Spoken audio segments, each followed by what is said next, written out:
bawah.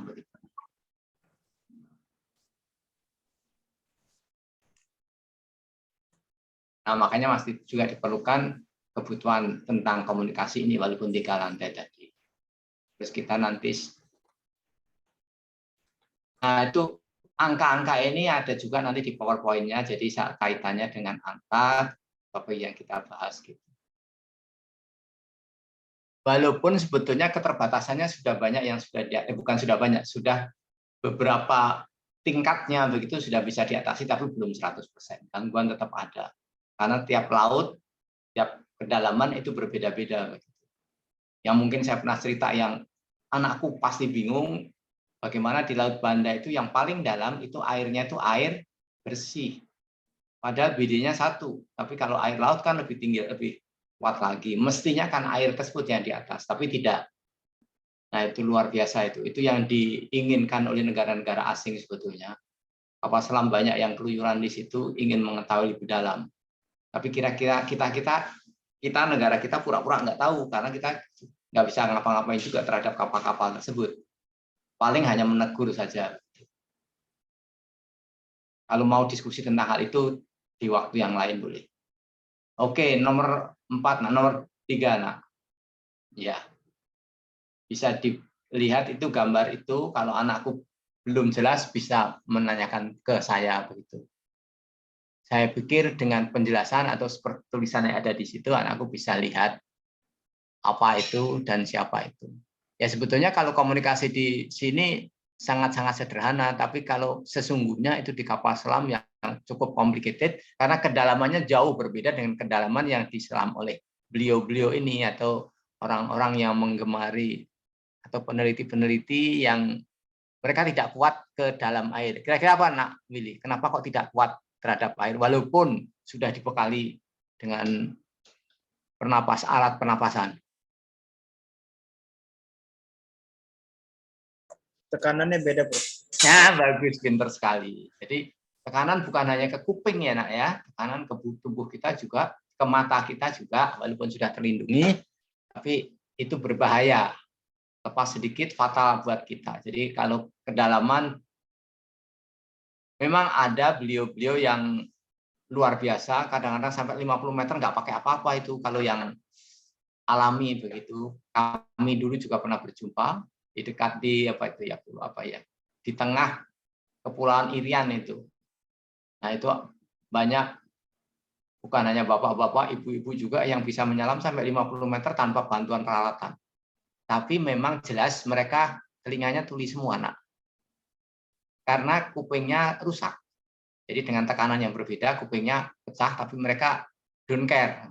Dia berpikir nggak mendengar pun juga nggak bisa makan kalau tidak nyelam, jadi dia terpaksa dengan menyelam tersebut karena itu satu-satunya pendapatan. Ya mudah-mudahan sekarang sudah banyak berubah karena sudah dikunjungi banyak wisatawan di sana. Kita bisa lihat di situ tulisan wired communication, maksudnya dengan kabel. Terus kalau yang di atas wire communication karena pakai gelombang. Ini bisa dilihat. Kalau gajah itu seperti yang saya pernah cerita, dia di darat. Dia bisa 12 km dengan anaknya, dengan keluarganya. Itu bisa berkomunikasi, bisa mendengar kalau gajah itu. Nah kalau di sini ikan-ikan pun juga tidak jauh berbeda, tapi mereka mempunyai karunia yang agak lain dengan gajah karena mereka hidupnya di laut.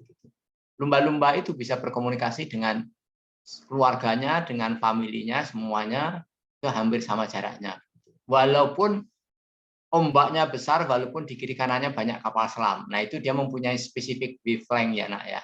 Ini yang kita ya bukan harus mengerti, tapi bagaimana makhluk-makhluk itu dibekali masing-masing dengan kemampuan-kemampuan yang luar biasa. Kita harus berpikir lebih jauh. Nah, di situ ada tulisannya sepele banget itu. Ada tulisan yang hijau. Nah, Agis apa itu dibaca? Itu tulisan apa itu? Yang di hijau di pojok kanan.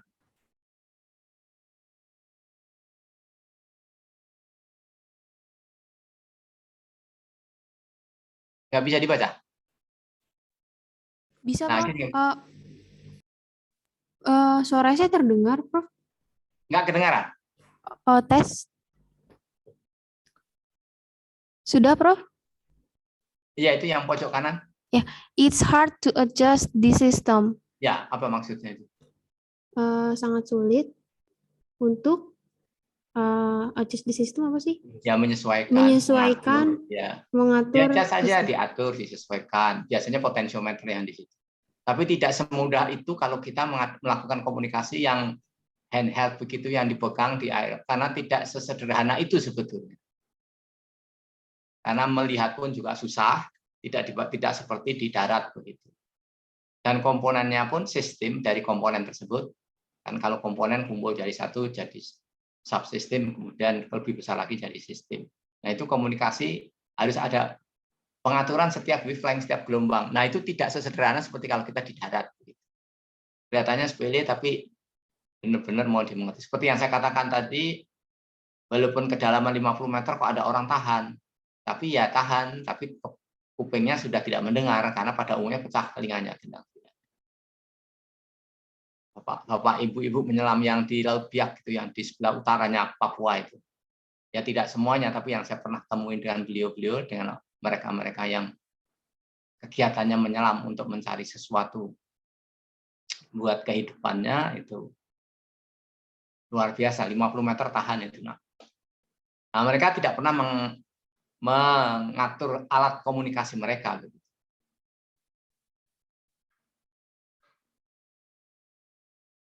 Nah ini ada yang sebelah kiri kan ada guyonnya, walaupun itu serius, tapi apa itu dibaca itu Nak Willy?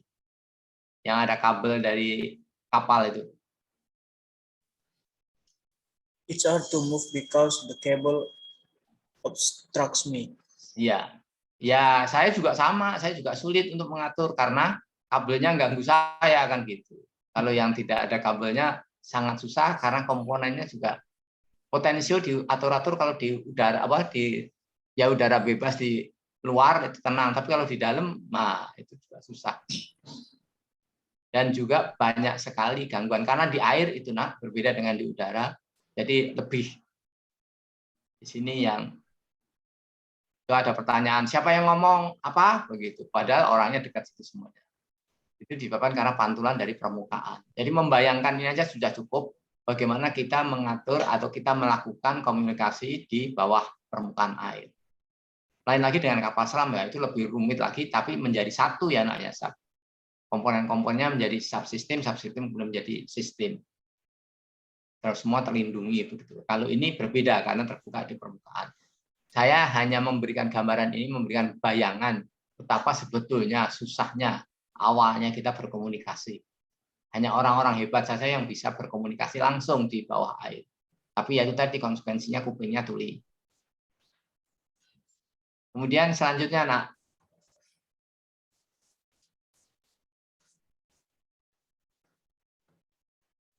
Tuh, jadi agak berbeda. Kalau kita kan ideal antara 50 sampai 1000 ya. Kalau di situ 30 sampai 300. Ini membutuhkan apa itu di situ? Saya katakan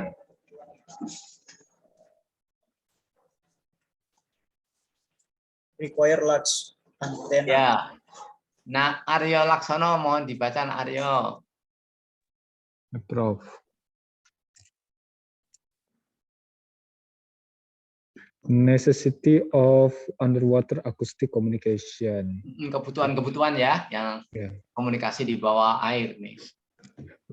Radio waves propagate underwater at extremely low frequencies, 30 Hz until 300 Hz, and require large antennae and Antena ya. antenna. So ya antena. And high transmission power. Oke, berhenti dulu ya Nak ya. Jadi seperti yang saya katakan tadi, kalau kita di darat itu lebih hebat lagi, lebih enak begitu 50 sampai 1000. Tapi kalau di air kayak begitu 30 sampai 300. Karena apa itu? Pasti tahu anakku. Beda ya. Terus kepadatannya kan berbeda air dengan udara. Dan konsekuensinya adalah membutuhkan antena yang besar. Ya, membawa badan aja susah. untuk bernapas harus seperti bawa tabung, nah ini harus bawa antena besar. Kalau itu manusia begitu ya. Jadi itu kita lihat bagaimana kebutuhan-kebutuhan kalau kita melakukan percakapan atau komunikasi di bawah air. Lanjutkan, Nah Aryo, yang nomor 2. Optical waves do not suffer much attenuation but are affected by scattering. Nah, bisa mengartikan? Silakan, artikan bebas.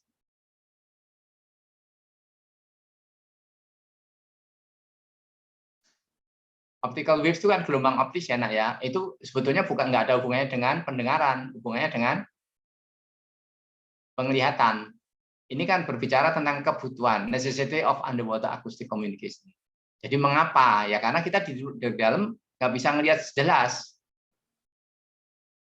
Ya karena apa? Karena optical waves do not suffer mass attenuation. Jadi apa? Membuat kita tidak jelas tapi silau begitu. Kelihatannya hanya. Nah itu disebabkan karena apa? Are affected by scattering. Yang scattering di permukaan itu sangat-sangat kecil kalau kena benda bening, tapi justru sekitarnya benda bening akibatnya mempengaruhi pandangan kita gitu. Jadi di situ bukan kita melihat susah tidak mengatakan begitu, tapi optical waves do not suffer mass attenuation but are affected by scattering. Oke, Nak Talita, yang ketiga. Iya, Prof. Ya, diteruskan yang ketiga, yang poin ketiga. Wired underwater is not visible itu. Wired underwater is not visible in all situations as shown below. 1. Breaking of wires. 2. Significant cost of deployment. Ya, ini sekali lagi ya secara keseluruhan mengapa hari ini saya berikan 2 PowerPoint yang berbeda. Ini hanya membayangkan bagaimana salah satu sebetulnya aplikasi akustik di bawah permukaan air laut atau di dalam permukaan air laut juga boleh, di dalam air laut juga boleh. Membayangkan ini saya berharap anak-anakku semuanya bisa membayangkan bagaimana mengembangkan teknologi ini dulu. Banyak orang yang meremehkan hal ini, tapi sebetulnya luar biasa sebetulnya. Nah, di pikiran saya kepengen anak-anakku semuanya atau cucu-cucuku semuanya begitu. Kalau mau memikirkan hal-hal yang seperti ini, rasanya innovation itu di tanah air tidak akan kalah. Dedikasinya bukan hanya untuk keperluan yang sudah lewat, maksud saya begitu, tapi banyak hal sebetulnya yang dibutuhkan oleh masyarakat, khususnya di tanah air. Tapi tidak membutuhkan biaya yang banyak, tapi tidak mesti harus mengatasi hal-hal yang jauh lebih sulit buat mereka ya. Ini kewajiban anak-anak semua dari teknik fisika. Nah, untuk itu saya memberikan 2 yang cukup banyak, tapi 1 ini aja sebagai gambaran, yang satunya nanti dibaca semuanya, tapi nanti mungkin hanya 2 atau 3 sampai 10 lah kalau lihat waktunya untuk menjelaskan. Kira-kira ngerti ya maksud saya, supaya kenapa kok hari ini kok dikasih banyak amat gitu PowerPoint-nya, supaya maksud saya supaya itu anakku bisa paling tidak membayangkan bagaimana pendahulu kita atau orang-orang dulu berpikir tentang hal-hal yang rasanya mustahil pada zamannya. Sekali lagi frekuensi 30-300, padahal kita di darat itu 50.000. Jadi ya dengan sendirinya. Terus untuk melihat susah, ya karena pengaruh scattering, karena di sekitar kiri kanannya kan air, bukan udara. Nah itu akibatnya wired underwater is not visible. Jadi kabelnya pun juga tidak. Apalagi kalau itu breaking artinya putus di sini atau sebetulnya tidak putus tapi tertekuk gitu, itu juga sangat mempengaruhi. Akibatnya significant cost of deployment. Jadi kalau kita mau melakukan kegiatan begitu pasti membutuhkan dana yang tidak sedikit begitu. Nah, untuk hal ini gelombang akustik ini sangat-sangat berperanan di dalam melakukan komunikasi di bawah air. Ya di dalam air, nanti di bawah air bilang tanah, saya salah lagi. Oke, dilanjutkan nak. Nah, Agis, PowerPoint-nya, ya.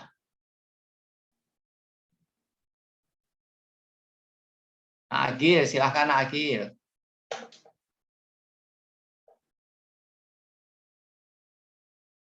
Ya, Prof.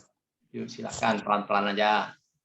Underwater acoustic is the study of propagation of sound in water in interaction of mechanical wave that constitute with water and its boundaries. Ya, kelihatannya sepele ini ya, anakku semuanya ya.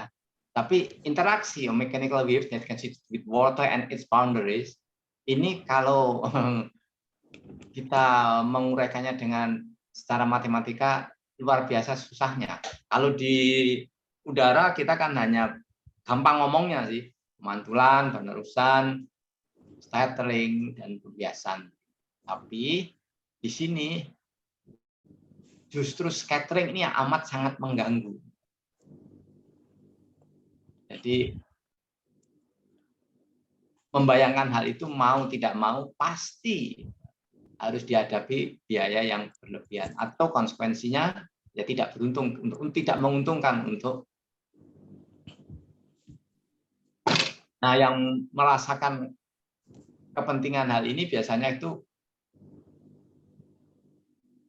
kalau kita mau mengoperasikan, ya ini khusus untuk tentara, alutsista ya, nah, alat utama sistem senjata itu amat sangat penting. Komando instruksi itu sangat penting.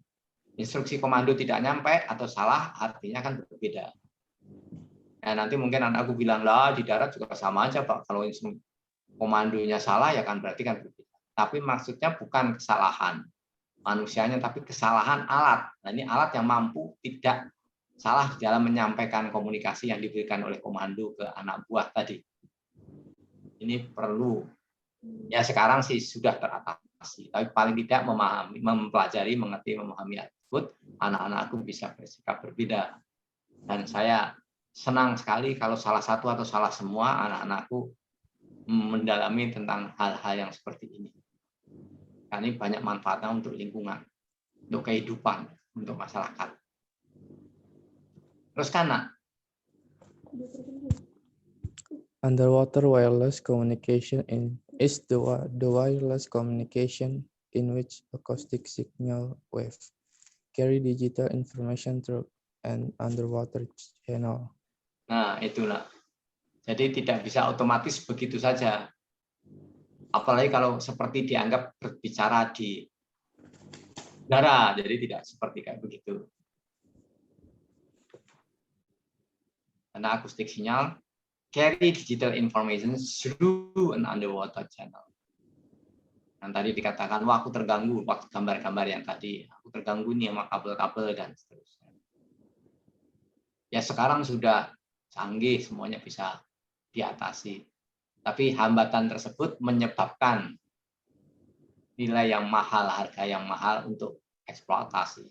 Jadi belum sampai eksploitasi, tapi eksplorasi pun memerlukan. Padahal seperti negara kita itu hampir 1 kali 6 ya Pak, ya lebih itu lautan. Dan justru kekayaan tanah air kita itu sebetulnya bukan hutan dan gunung, tapi justru banyak di lautan. Mungkin sudah pernah tahu bahwa sebetulnya di dalam air laut itu ada emasnya. Oh, persentasenya rendah, nggak apa-apa, karena air laut di kita berubah. Banyak sekali. Jadi kita bisa mengolahnya. Nah, teknologi untuk merubah itu yang diperlukan. Sudah available, tapi harganya mahal. Dan kita sebagai bangsa mampu untuk hal tersebut sesungguhnya. Jadi mulainya ya dari anak-anakku ini. Dan itu tidak susah sebetulnya. Paling tidak mengerti, oh itu bisa. Itu kita bisa lakukan. Silakan teruskan, Arif. Typical frequencies associated with underwater acoustic are 10 Hz, to 1 MHz. Itu typical frekuensi ya nak ya, tapi sebetulnya yang ideal itu 50 seperti kita di darat ini 50 sampai 1000. Tapi kenyataannya kan tadi dikatakan berapa? 10 sampai 300 ya. Nah, itu yang kurang nyamannya begitu. Termasuk yang bening pun tetap mengganggu karena bening pun itu juga justru scattered-nya yang luar biasa yang mengganggu. Nah, itu ada penjelasannya di yang nomor 4. Lanjutkan nak. Propagation of sound in the ocean.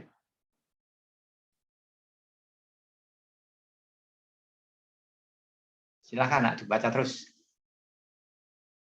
The propagation of sound in the ocean In at the ocean. frequency lower than 10 Hz is not possible. Ya, paling tidak perlu diingat itu. Terus yang poin yang paling bawah. Frequencies above 1 MHz are rarely used because they are absorbed very quickly. Kenapa itu nak? Okay. Frequency above. Ya pada hakikatnya kalau kita kemarin berbicara tentang menangani noise di industri, kan kita mempergunakan bahan-bahan yang bisa menyerap bunyi, menyerap suara, menyerap bising. Ya, padahal air tersebut salah satunya, apalagi frekuensinya 1 MHz. Jadi ya lebih gampang daripada yang relatif panjang begitu.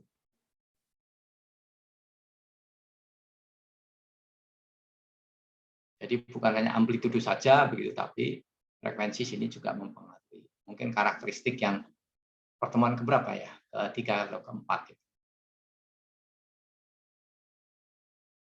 Oke, diteruskan. Nah, Agis.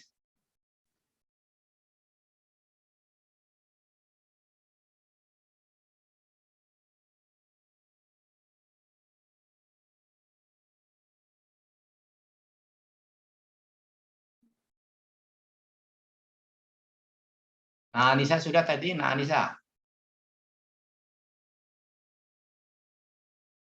Tolong dibaca. Saya, Prof. Ah, iya. Sudah? Belum tadi? Sudah? Yang ini, Prof, halaman 6. Slide Ya. 6. Oh, ya. Maksud saya dia tidak perlu dibaca. Tapi kira-kira ngerti nggak anakku? Nah, gitu aja lah. Ini soalnya bukan kalimat Rita, bukan. Tapi ini. Belum, Prof.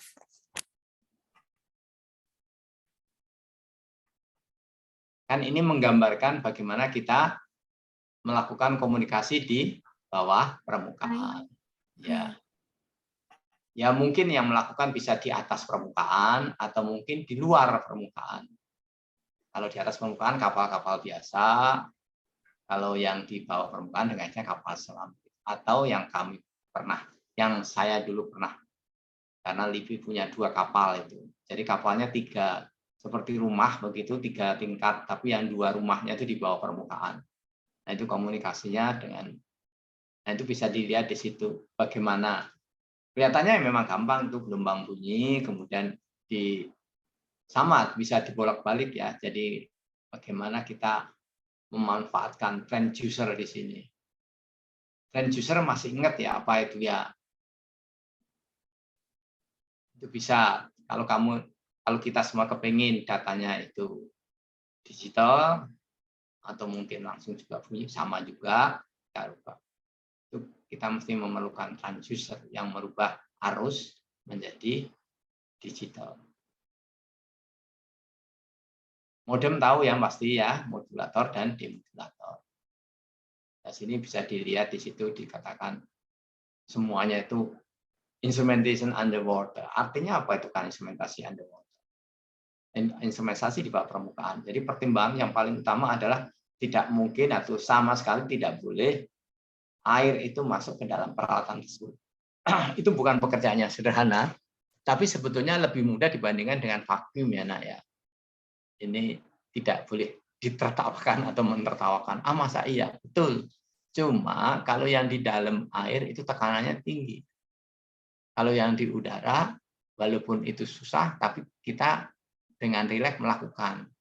Tapi kalau di bawah permukaan air, peralatan yang harus kita pakai, maksud saya dipakai secara fisik dan digunakan, maksud saya, itu relatif berbeda dengan yang di udara.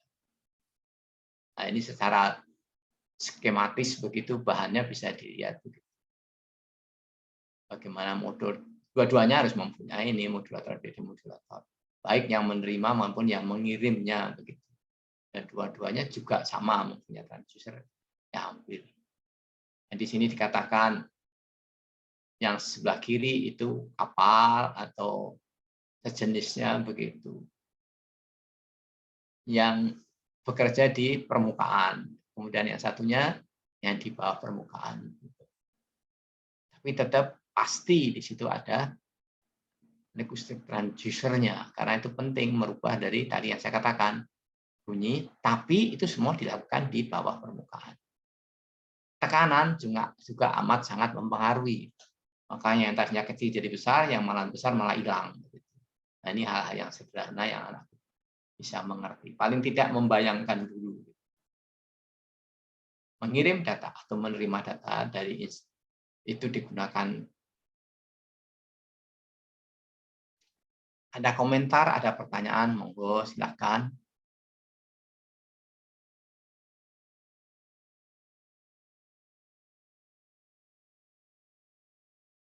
Masih bisa nyambung, Anissa, atau masih belum? Tidak perlu ragu-ragu. Iya, Prof. Sudah. Oh, sudah. Terima kasih banyak. Lanjutkan, Agis.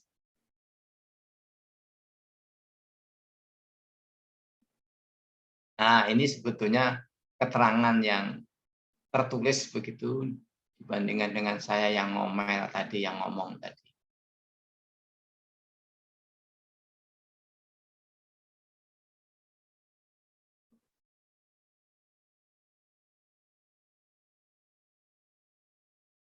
Ayo nak Willy lagi.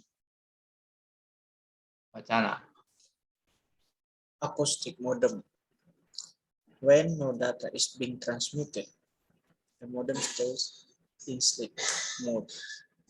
It periodically wakes up to receive possible data being transmitted by far and modem. This result is low power consumption. Second, similarly, when the data is to be transmitted, the modem receives data from its link in sleep mode, and then switches to transmit mode and transmit the data. This technology can also be used to control small, unnamed submarines called anonymous underwater vehicles (UAVs). Kalau di situ namanya bukan underwater, ada undersea. Oh ya, Oh, undersea vehicle ya. Tidak boleh langsung anggap sama. Masih ingat tadi ya, modem apa nak, Willy? Modulator. Ya sama sebetulnya. Mungkin bisa di amplify, mungkin tidak. When no data is being transmitted, jadi jelas itu. Kenapa ya harus hemat energi itu? Saya kira yang ada di darat pun juga sama. The modem stays in sleep mode, biasanya begitu. It periodically wakes up. Kenapa? To receive possible data being transmitted by far and modem. Jadi tidur dan bangunnya itu ya diakibatkan oleh data yang masuk. Ini untuk menghemat energi in low power consumption. Soalnya kalau seperti kapal selam itu tidak bisa sak maunya untuk jadi dia harus mempunyai pangkalan tersendiri. Sama-sama kapal ya nak ya, kalau kapal selam berbeda dermaganya, itu perlu diketahui. Ya sama begitu. When the data is to be transmitted, the modem receive sama juga. Jadi kalau belum nggak ada tidur, kalau ada nah, mereka langsung bisa switching otomatis dari tidur dan bekerja tadi atau menerima data.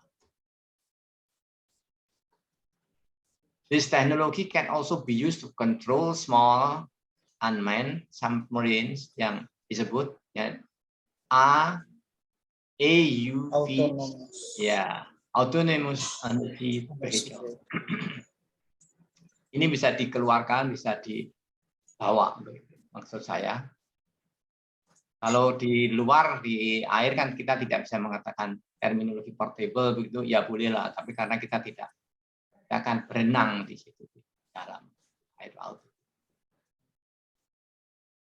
Pertimbangannya di bawah air laut, pertimbangannya panjang gelombang yang berbeda, pertimbangannya energi yang digunakan. Itu mesti di bedanya akustik di ruang tertutup dengan akustik di bawah permukaan. Silakan terus, nah, lagi.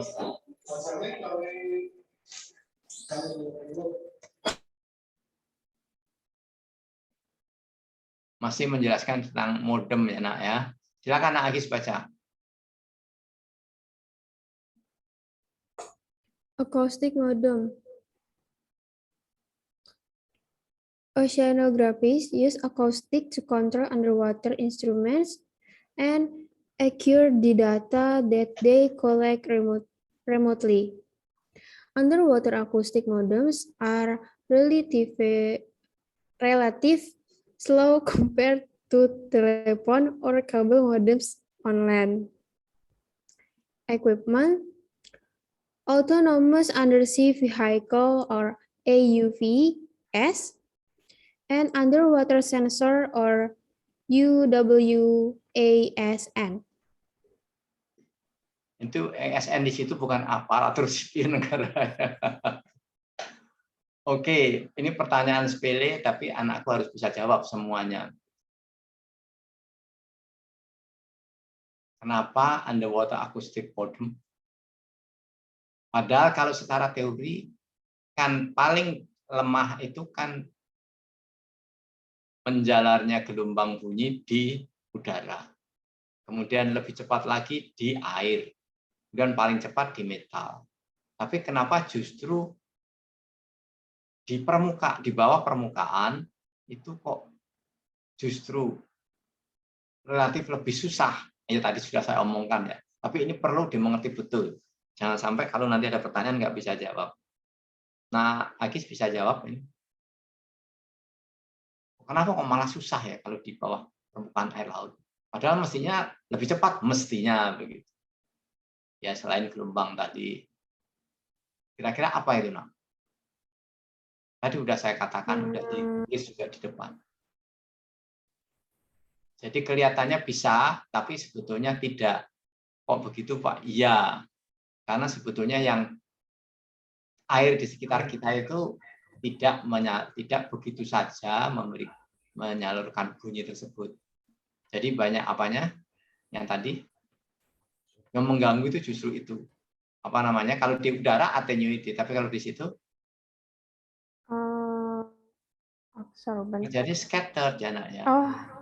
Jadi itu yang luar biasa yang mengganggu sehingga tidak semudah seperti di udara. Padahal kalau ngomong secara teoritis kecepatannya jauh lebih tinggi.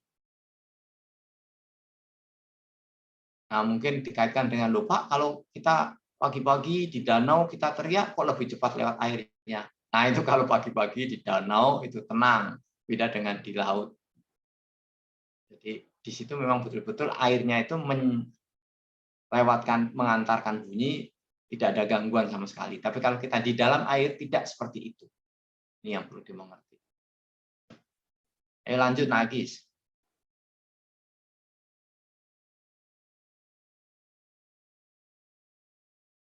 Saya lanjut, Prof.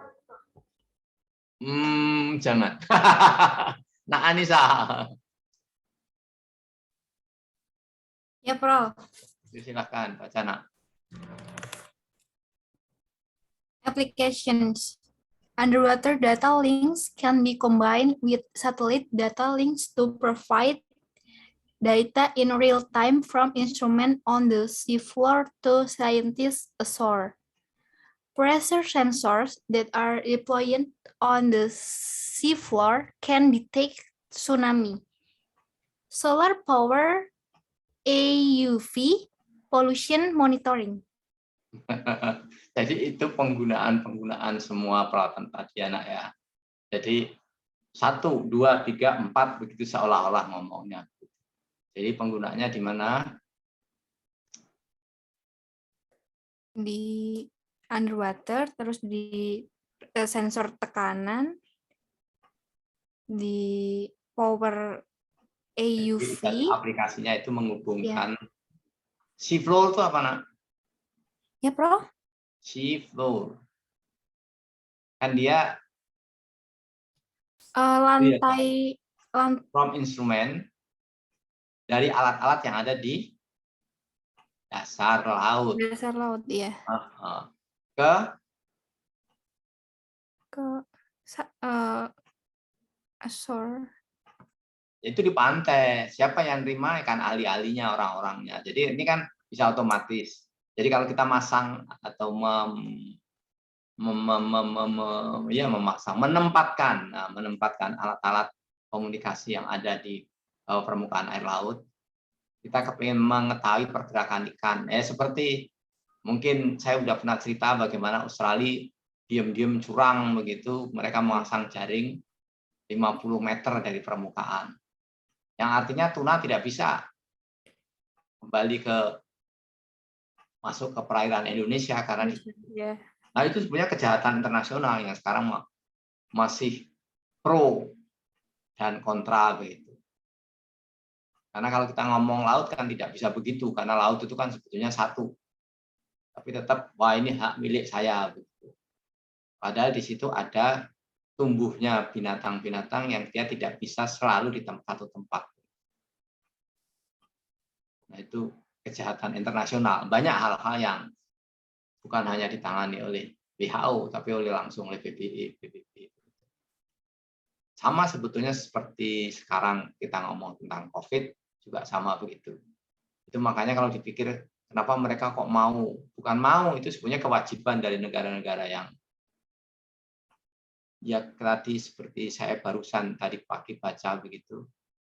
Bagaimana peningkatan kekayaan negara-negara besar yang dasarnya liberalisme itu sampai lebih dari 287%.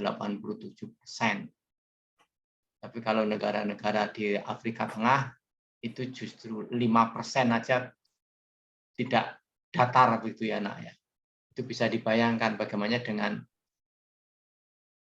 tambahnya dana mereka selama hanya 5% terus dibagi dengan penduduk yang cukup banyak dibandingkan dengan negara-negara yang kaya raya. Nanti di negara-negara tersebut juga sama dibagi dengan orang yang kaya raya, pengusaha, kemudian orang menengah, dan juga penduduk yang kurang beruntung. Itu luar biasa kalau kita ngomong sistem dunia yang disebut demokrasi. Katanya sama suaranya tapi tidak sama makannya begitu. Ini hal-hal yang sepele. Juga sama teknologi juga analoginya hampir mirip seperti itu.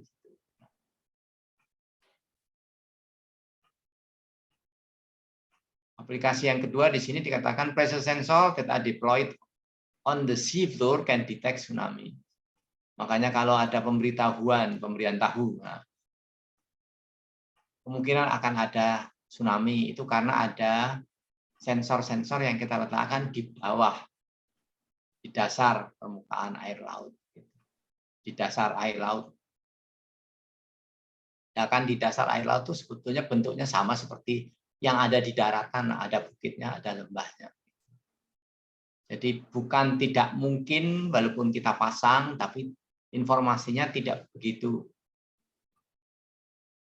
seperti yang betul-betul karena mungkin dia di balik bukit kita pasangnya. Nah ini teman-teman dari oceanologi yang berperanan luar biasa di sini. Jadi kalau di LIPI dulu ada yang namanya LON, Lembaga Oceanologi Nasional, itu peranan penting sekali. Khususnya di pulau-pulau sebelah timur maupun pulau-pulau perbatasan dengan Malaysia. Itu banyak hal-hal yang biasanya overlap di sana. Karena kalau overlap kan dana, tapi juga bisa ada ada pemutarbalikan data begitu. Ini yang lain antara ilmuwan dengan yang menjaga kedaulatan itu berbeda pola pikirnya begitu. Yang satu selalu bercuriga, yang satu harus memberikan. Ya, hal yang sepele, tapi juga anak-anakku harus mengetahui, bukan, tapi memahami hal ini akan jauh lebih baik daripada tidak. Terus bagaimana memanfaatkan, karena apapun tetap membutuhkan energi. Walaupun ada yang sinkron, dalam artian power yang dihasilkan itu dari memanfaatkan ombak, pembangkit energi ada yang ombak, tapi kalau di gambar ini pembangkit energinya dari solar ya. Termasuk juga di sini digunakan untuk pemantauan polusi. Mungkin kalau mendengar atau membaca atau melihat, nah, apapun lah, saya yakin sekarang informasi jauh lebih mudah dan lebih cepat. Anak-anakku sudah ada yang tahu bagaimana kondisi dunia sekarang tentang jendela yang tidak bisa dilewatin sehingga memungkinkan atau mengakibatkan pemanasan global lebih tinggi lagi. Sudah berapa juta kilometer persegi? Ada yang tahu? Tidak, Prof. Sebetulnya ya tidak perlu, nggak tahu juga nggak apa-apa. Tapi rasanya kalau menghitung itu kemudian mempertimbangkan kondisi sekarang gitu, yang mempercepat kiamat itu sebetulnya ya manusia itu sendiri begitu. Jadi banyak hal-hal yang seperti mungkin informasi yang sederhana tapi mengagetkan. Siapa yang belum tahu Serbia? Bukan, maksud saya Siberia, bukan Serbia, maaf, Siberia. Pasti udah tahu semua kalau baca peta. Nah, Willy, Siberia itu di mana? Nah, masa nggak tahu? Apa di mana? Timur Tengah, aku lupa. Ya, kalau Rusia sebelah timur itu kan Siberia itu. Atau Cina terus ke utara. Ya, kalau kita musim, kita itu tropis. Ke atas lagi, kita subtropis atau ke bawah lagi subtropis. Kalau kita lihat bulatan dunia. Ke atasnya lagi sedang, kemudian sejuk, juga hari, terus es ya. Es juga sekarang percepatan melelehnya luar biasa. Jadi kalau ngomong seperti itu semuanya, rasanya memang benar bahwa kiamat itu pasti terjadi begitu. Nah, hal-hal ini yang, tapi itu akibat karena kita sendiri. Siberia yang sebetulnya tidak pernah mencapai temperatur lebih dari 15 derajat, kemarin sudah 38 derajat Celcius. Kan nggak ada bedanya dengan tropis. Ya, kita sekarang sudah 41. Nah, ini hal-hal yang sepele.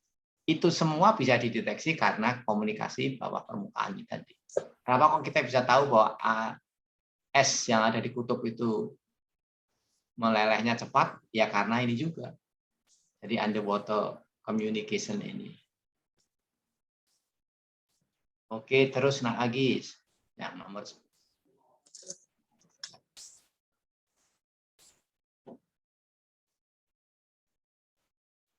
Ya sebetulnya kalau di sini melihat kayak begitu, underwater object ya, kalau di alif itu ya senjata itu ya kapal selam asing. Ya seperti kita bisa memonitor, kita bisa memantau, termasuk di Mabes AL sana, Mabes TNI AL sana, apa yang terjadi di sekitar kita atau di dalam kepulauan kita itu kita tahu. Tapi memang masalahnya adalah kita tidak bisa melakukan, gampang sekali itu tidak. Jadi seperti kapal melanggar, kita nggak bisa ngejar. Kita ada yang kapal yang masuk ke dalam, kita juga nggak bisa ngejar. Tapi mendeteksi, kita tahu bahwa ada itu kapal. Teriak-teriak kita bisa, tapi kalau kita mengusirnya, kita nggak bisa. Ini hal-hal yang sepele, mudah-mudahan juga bisa memberikan informasi anak-anakku. Jadi kedaulatan kita itu rasanya sovereignty, itu teremehkan oleh hal-hal yang jadi kita bisa deteksi, tapi kita do nothing. Nggak bisa. Beda lagi kalau kita memang mempunyai kemampuan untuk mengusirnya. Paling tidak menembakkan peluru begitu. Nah, itu lain lagi. Jadi ini salah satu bagaimana kita berkomunikasi kalau kita mempunyai peralatan yang ada di bawah. Yang saya katakan di Laut Banda. Laut Banda itu 7.000 meter ya nak ya. Itu yang kita ketahui dari permukaan. Kedalamannya paling dalam. Nah itu kita bisa deteksi dengan jelas. Ya seperti sebetulnya kalau di tengah malam kita bisa lihat dengan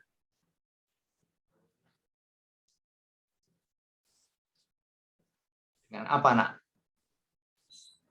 Teropong malam. Nah itu kan ada di situ ada komponennya yang sangat bermanfaat untuk melihat itu. Looks like seperti image intensifier. Jadi ada penguatan, amplifikasi. Jadi gelombang cahaya yang rendah bisa diamplifikasi di situ sehingga kita melihat seperti jelas. Sama di air laut juga. Tapi kembali masalahnya kalau di air laut bukan bukit, bukan hutan, tapi justru scatter tadi yang mengganggu alat. Nah, itu memang ada yang scattered free. Dan konsekuensinya harganya pasti mahal. Di sini urutannya semuanya ada, bisa dibaca di sini. Ayo Nak Akil, baca Nak Akil. Bagaimana mendeteksi benda-benda di bawah permukaan air.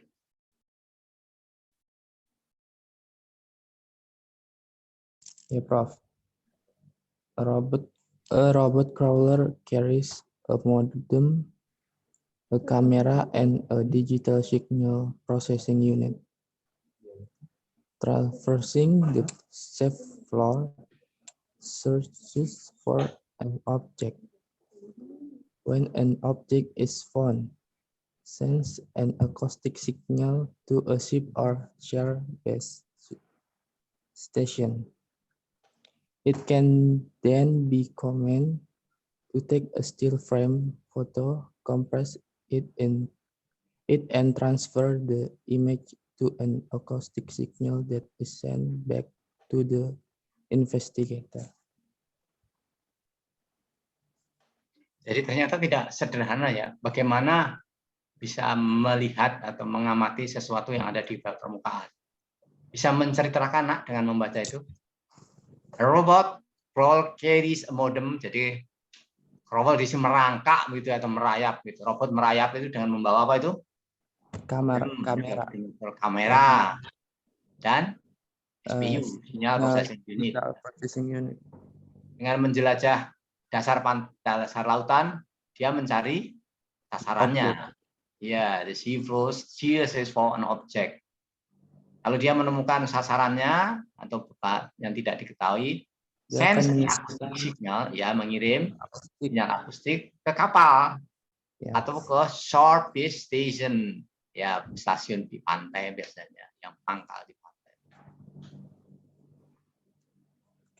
Dan kemudian diambil tuh gambarnya, compress it and transfer to image to an acoustic signal that is sent back to the investigator. Jadi tidak langsung si investigatornya langsung tahu enggak prosesnya. Sama seperti kalau saya cerita bagaimana kita itu bisa melihat seseorang atau objek atau apapun juga lah. Ceritanya sih panjang. Saya mengenai benda tersebut atau mengenai mana manusia tersebut dipantulkan masuk ke pupil melewati, kemudian dan akhirnya sampai ke sampai di retina, diolah, kemudian disesuaikan dengan memori yang ada di dalam otak. Dibandingkan, oh kemudian ternyata itu temennya, namanya A. Balik lagi, terus baru teriak. Itu dongengnya panjang banget, tapi kalau sebetulnya kalau kita melihat kan, begitu lihat langsung, dari mana? Kan begitu. Ini juga ceritanya begitu, kalau ini jelas take time. Langkah-langkahnya karena tidak seperti yang ada di dalam tubuh kita, antara mata dan refleks yang akan kita lakukan kalau kita ketemu teman atau sahabat atau bahkan mungkin orang lain.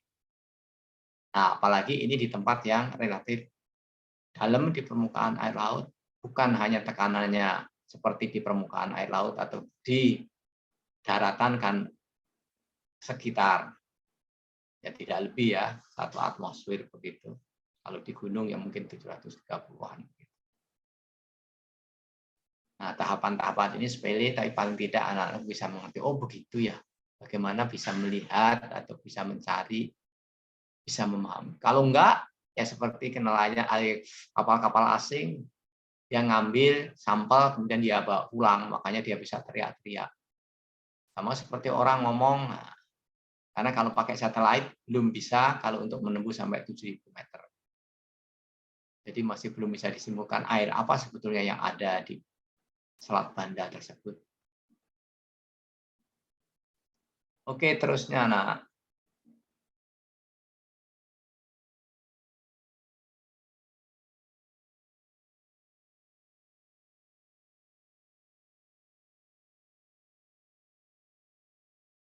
Nah, Aryo, baca lagi nah Aryo. Ya, Prof.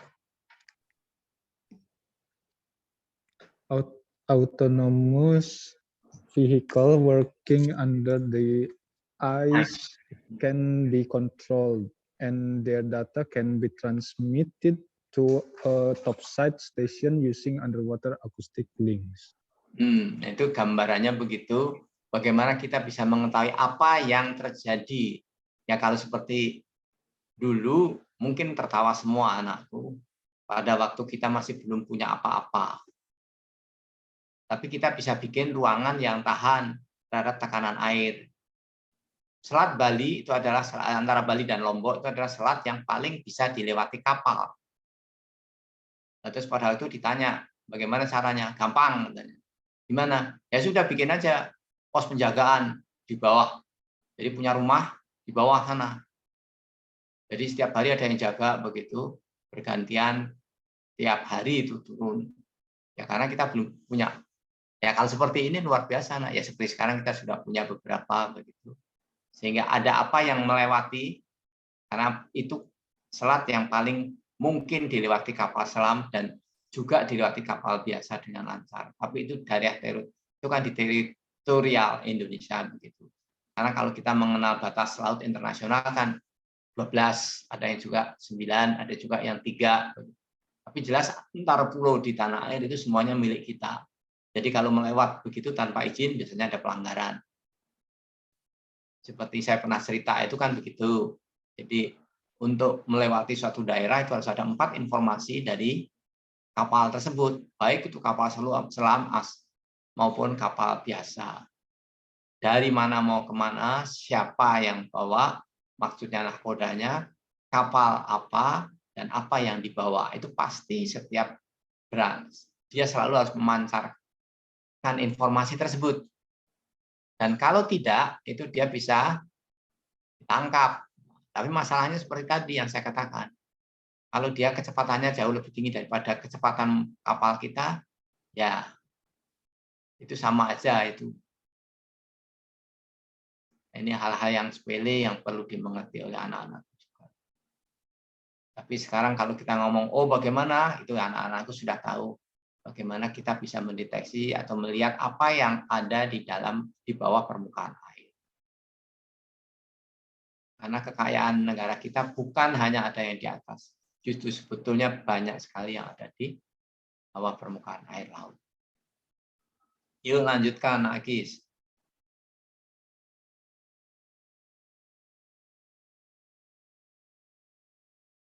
Nah, lagi.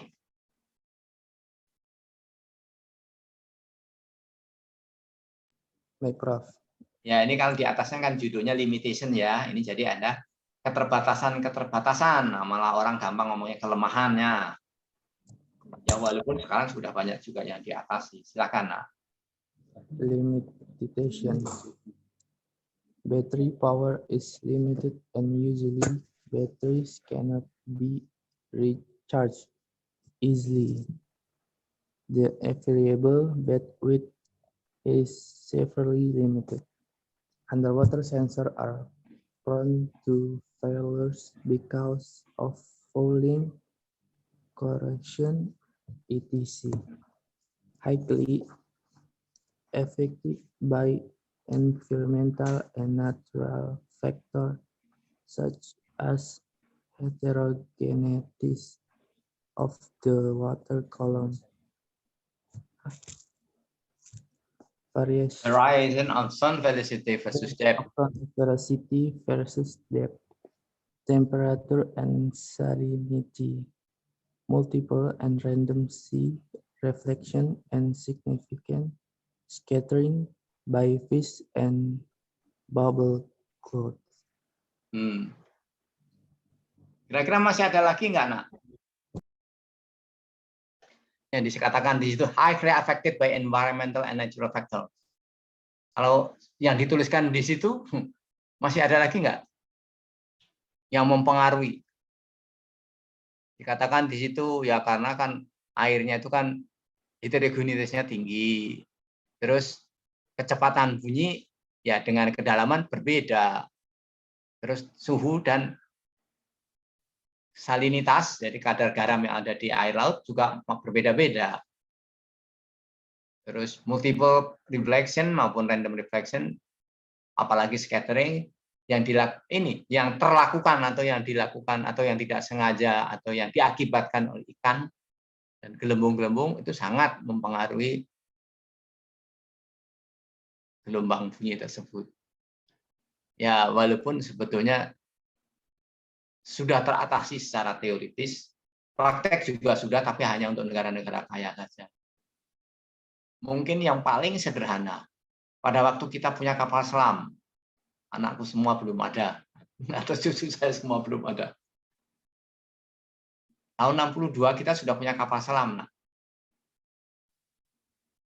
Mungkin sudah pernah ada yang baca sejarah, kita punya kapal selam berapa? Nak Willy tahu? Agil, Muhammad. Pada waktu itu kita punya 21 kapal selam. Nah. Oh, saya kira kapal induknya, Prof. Saya apa enggak? Kok gaya sekarang kapal selamnya cuma 3, tapi tahun 65 kita itu 62 kita itu punya 21 kapal selam. Tapi ya itu kapal selamnya semuanya dari Rusia.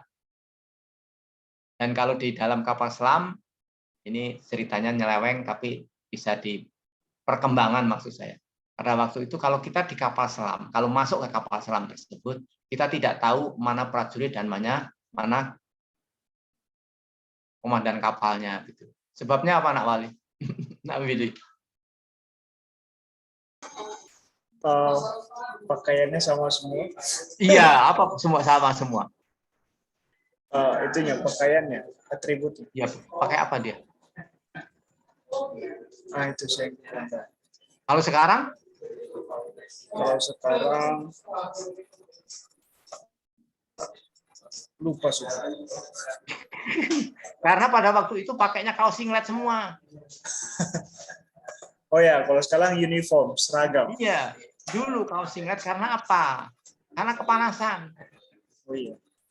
Jadi pendingin ruangan itu hampir bisa dikatakan sangat lemah. Ini maksud saya teknologi. Itu betul-betul. Jadi kalau anakku pergi ke Surabaya, di sana ada Museum Angkatan Laut, terus bisa lihat bagaimana kapal selam pada waktu itu dan karya apa itu tentara yang ada di dalamnya. Semuanya pakai duduk begitu. Kalau pas lagi itu semuanya pakai kaos singlet. Itu guyonnya tidak tahu mana komandannya dan seterusnya. Ya kalau sekarang sama seperti di darat. Itu hal sepele baru tentang pengkondisian kapal selam. Terus kemampuan juga sama, kecepatan berbeda dan seterusnya.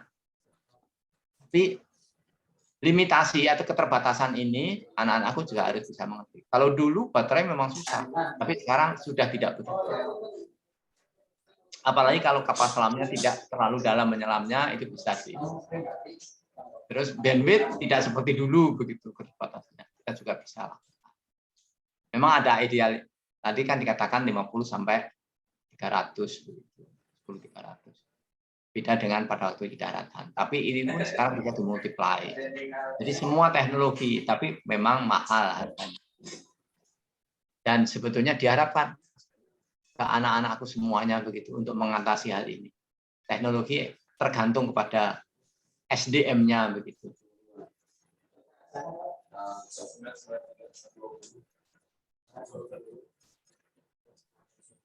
Kalau Nak Willy bukan SDM ya, Nak ya, SDN ya, Nak ya. Semua dari Nias ya. Oke, Nagis, teruskan Nagis.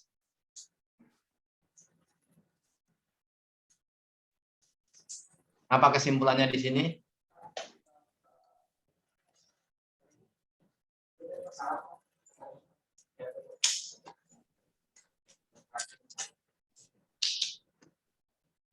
Ya, Nagis lagi. Nih ya. Siapa, Prof? Maaf. Ya, Nagis lagi baca. Oh, ya. Jadi kesimpulan dari apa yang diceritakan tadi. The main objective is Conclusion. The main objective is to overcome the present limitation and implement advanced technology for oceanographic research and cope up with the environmental effect on the noise performance of acoustic system to compete with the future challenge like effective transmission of audio and video signal. ini maksudnya itu Nagis.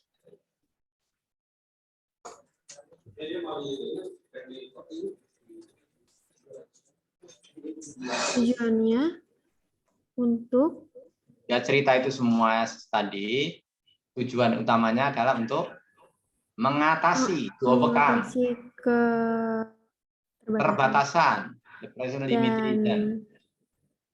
Dan Jadi mengatasi keterbatasan yang ada dan mengimplementasikan teknologi yang maju, advance untuk penelitian oceanografi, research, dan cope up dan mengatasi pengaruh-pengaruh lingkungan untuk menghilangkan noise. Iya, dari akustik Sistem. Untuk apa ya? Untuk mengalahkan begitu tantangan-tantangan di masa depan sehingga menghasilkan transmisi yang efektif. Baik itu yang audio maupun video. Nah, sebetulnya ini sudah kuno, maksud saya tulisan ini sekitar tahun 60 sampai 70 nak. Jadi kalau sekarang ini sudah teratasi semua. Tapi at least paling tidak anak-anak bisa membayangkan bagaimana hambatan-hambatan, rintangan yang terjadi. Jadi kalau terminologi itu kan kita bisa mengerti ada hambatan yang kalau tidak kita atasi bisa jadi gangguan begitu. Kalau tantangan kita yang tidak atasi bisa jadi ancaman. Gitu. Ya hal-hal sepele dari bahasa tapi kita mengerti secara pasti itu. Nah, kalau kita tidak bisa mengatasi ini semua, makanya kita tidak ada yang berarti, kemajuan yang berarti. Ini penting untuk anak-anakku yang melanjutkan estafet kemerdekaan bangsa ini. Jadi ini sebetulnya sudah teratasi untuk kapal-kapal yang sekarang, kapal-kapal. PowerPoint yang kedua, nak, yang satunya. Nak. Ini kan ngomong tentang komunikasi saja.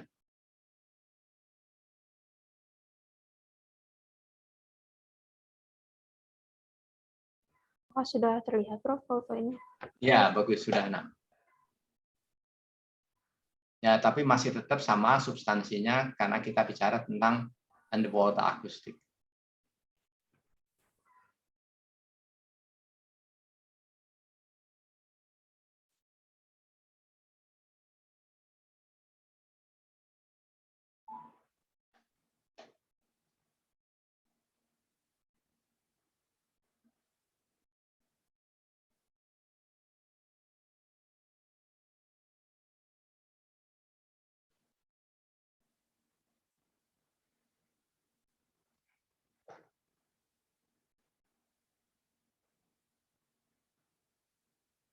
Ya, terus nanti masuk ke substansinya. Ya, kita akan bicara tentang underwater akustik. Terus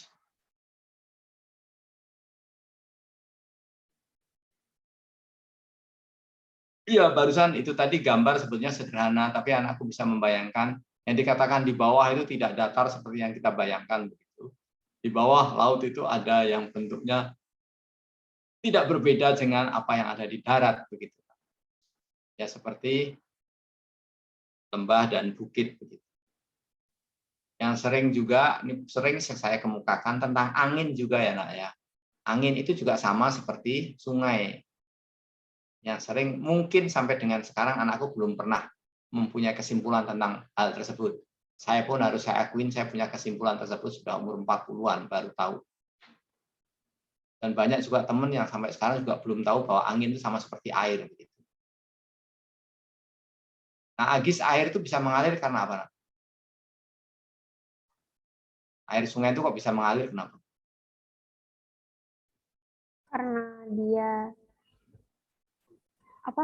bergerak dari tempat yang tinggi ke tempat yang rendah.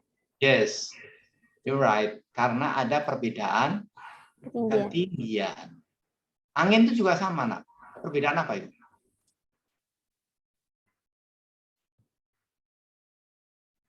Perbedaan tekanan. Makanya ada angin. Kalau nggak ada perbedaan tekanan yang disebabkan karena apa? Karena temperatur. Makanya ada angin laut, ada angin darat, dan seterusnya. Nah, itu hal-hal sepele yang menjadi pijakan kita di dalam berpikir. Air laut, angin itu tidak ada bedanya dengan sungai. Nah, jadi sama juga seperti begitu. Jadi ada sungai-sungai tanda kutip yang sebetulnya sungainya angin. Gitu. Artinya setiap hari mereka lewat situ. Nah, ini penting, tapi banyak mungkin yang belum tahu. Oke, analoginya air juga sama, datar juga sama, bunyi pun juga tidak jauh berbeda. Kalau tidak ada sumber bunyi, ya kita tidak akan bisa. Dan pasti sumber bunyi pasti intensitasnya jauh lebih tinggi dibandingkan kita yang mendengarkan. Kalau enggak, pasti kita tidak akan mendengar. Ya, kalau kita pas teriak-teriak, ada orang teriak, mungkin kita tidak tahu kalau kita diajak ngobrol atau diteriakin oleh orang. Nah, di sini di dalam kita ngomong tentang underwater akustik, kalau tadi langsung aplikasi ya, nak ya. Kalau di sini kita sebelum kita ngomong tentang underwater akustiknya, kita tahu tentang sebaiknya harus tahu sedikit tentang bagaimana basic sonar principles, ada sound transmit atau sound receiver, kemudian kecepatan bunyi. Walaupun anakku semuanya udah tahu, tapi diingatkan di sini. Karena di situ air berbeda dengan di udara. Terus bagaimana spherical spreading pasti. Jadi selain yang datar, pasti juga ada yang spherics. Permukaan-permukaan tersebut digunakan. Seperti yang aku kalau perhatikan speaker juga sama, itu kan loudspeaker juga sama. Bagaimana peristiwa ini terjadi semuanya juga harus diketahui walaupun itu beda. Apa itu absorpsi, apa itu refraksi dan defleksi, kemudian ada reverberation. Kalau di udara sih backscattering, tapi kalau di sini reverberation, pantulan.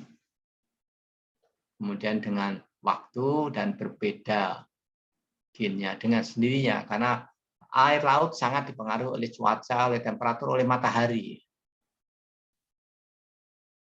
Karena kita ngomong tentang bunyi, mau tidak mau seperti yang kemarin kita pertemuan kemarin tentang pengendalian kebisingan, ini ada noise, ada. Bisa dikatakan ambient, bisa dikatakan self-made, yaitu sekitarnya atau dari kita sendiri. Sama, analoginya seperti kita juga. Ada dari orang lain, ada dari kita, ada dari kita sendiri. Terus bagaimana kaitannya bunyi dengan sedimen? Itu sangat penting sekali, apalagi banyak sekali binatang-binatang sebetulnya yang hidupnya di situ. Jadi bukan di airnya, tapi justru di daratan di bawah laut.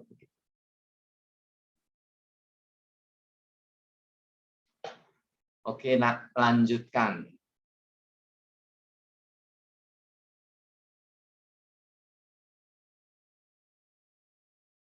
Nah, Agis lagi, apa itu sonar? Nah?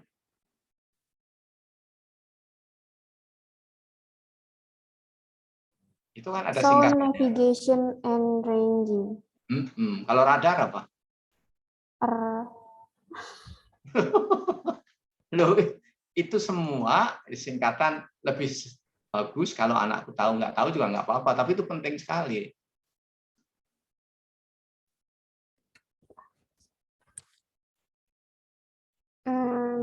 Apa ya, Prof? Kan radar.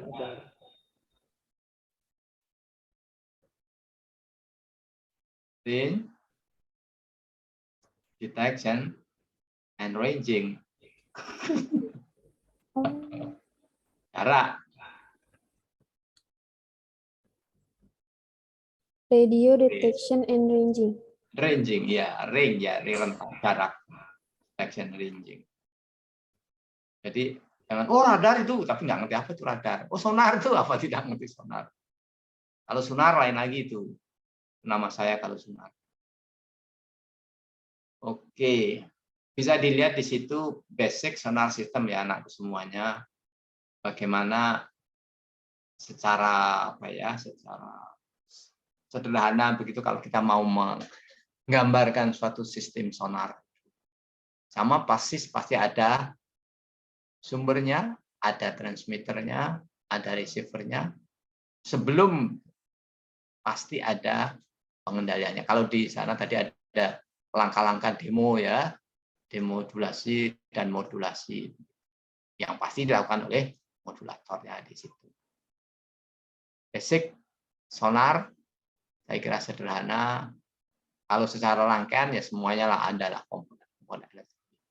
Dan biasanya di situ menunjukkan kecanggihan dari sistem tersebut. Paling sederhana ya kita bisa pakai transistor yang sederhana. Tapi jangan lupa ini digunakan di air laut. Mungkin sepele, tidak nyambung sama sekali dongeng saya, tapi kami dulu pernah membuat lemari es untuk nelayan di pantai utara dan di pantai selatan. Pada waktu kita pasang di daerah Jember, mereka senang banget. Kemudian mereka mengatakan, itu dong kita diperhatikan. Ya, kita pasang kira-kira sekitar 80 meter dari pinggir air laut. Pada waktu 3 bulan sesudah itu kita datang lagi nengok ke pantai Jember, di Puger di sana. Apa yang terjadi? Ternyata lemari es tadi sudah digusur ke tengah lautan dan mereka pada waktu kita datang kita dimaki-maki. Bapak ngasih barang maunya kurang bagus itu sekarang karatan semua. Nah kami mau marah nggak bisa, mau tertawa juga nggak boleh ya. Ya kalau lemari es itu kita pasang jauh, ya relatif jauh begitu dari laut, itu maksudnya kan kita tahu semuanya permukaan. Air laut itu kan air asin, itu akan membuat karat. Kalau lemari es kan kita perlu juga motor, dengan hasilnya perlu tenaga. Nah itu tidak mungkin. Kalau mereka hanya mikirnya kalau dapat ikan bisa cepat-cepat disimpan, jadi didekatkan ke laut. Hal-hal sepele tentang teknologi tadi, kayaknya mungkin kita tertawa, tapi kenyataannya di daerah kayak begitu. Jadi kita bukan hanya tapi juga mencerdaskan mereka, pemikiran mereka itu penting sekali. Nah, ini hal-hal yang sepele. Memang semuanya dimulai dari hal-hal yang sepele. Kelihatannya sederhana, tapi anak harus menguasainya.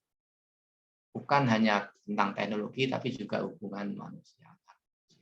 Itu malah lebih mempengaruhi biasanya yang kita tidak tahu. Selanjutnya, nak, saya sudah tahu basic sonar.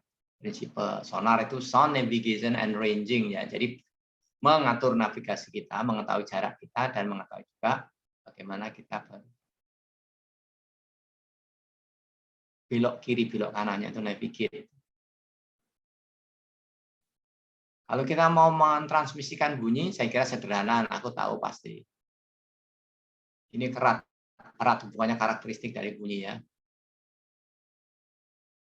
Apa itu fabrik, apa itu frekuensi, dan bagaimana.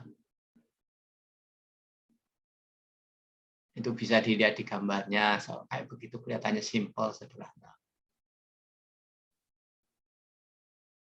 Baca, pelajari, mengerti, paham.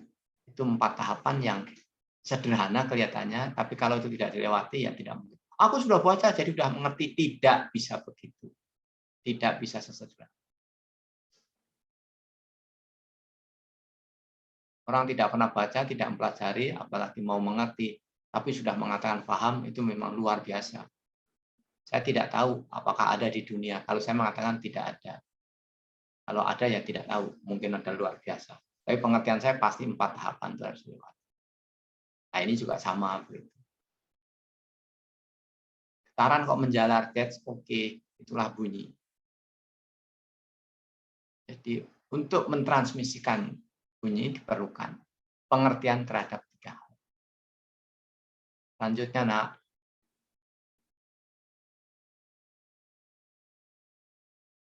Balik lagi dengan yang menerima. Kalau tadi yang mengirimkan atau yang sumbernya begitu. Karena ini pada umumnya bikinan manusia.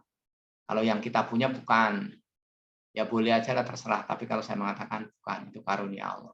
Telinga kita ya kita tidak bisa mengatakan type materialnya. Kecuali kalau tuli kita bisa dibantu, alat pembantu dengar buatan manusia. Tapi kalau receiver di sini secara umum ya pasti harus tahu bahannya dari apa. Bagaimana dia mengkonversikan gelombang-gelombang listrik. Yang gelombang bunyi pada akhirnya gelombang listrik. Dirubah karena itu ada transducernya. Kemudian diperkuat, nah kita bisa ambil dari amplitudenya pun dari frekuensinya. Sebab tidak seperti kuping kita yang otomatis, kalau alat ya bisa kita bikin otomatis, tapi at least paling pada waktu pembuatannya kita bisa harus memisahkan. Lanjut, Nak.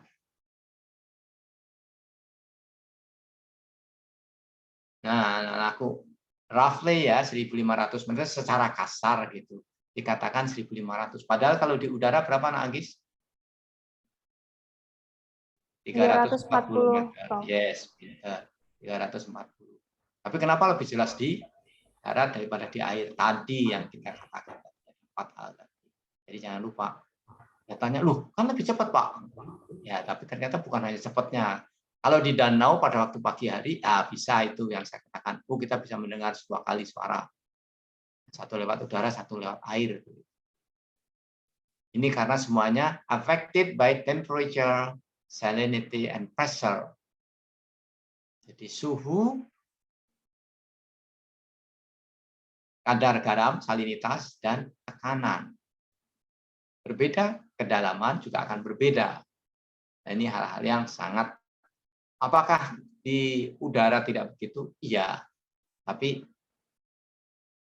itu sederhana diatasi begitu ya. Perbedaannya dengan di laut. Dan ini dikatakan different for sea water and sub-bottom. Apalagi ke bottom ya ke dasar yang seperti tadi digambarkan tadi. Lanjut, Nah, nomor 9.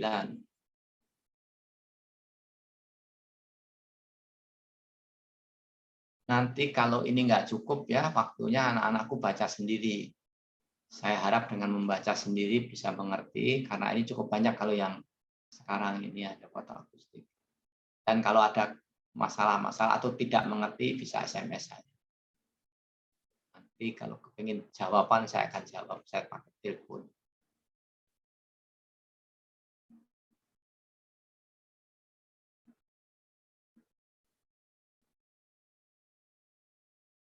Apa yang dimaksud dengan spherical spreading of sound ini?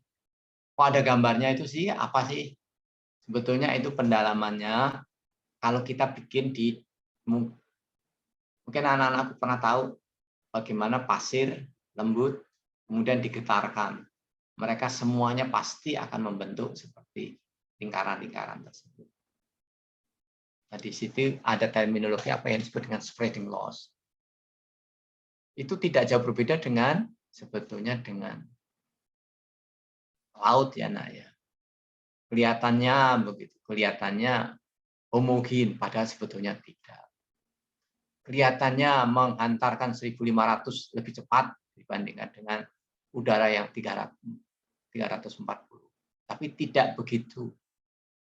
Karena salinitas yang sebetulnya tadi diceritakan di depan. Gerakan air sendiri itu juga akan mempengaruhi.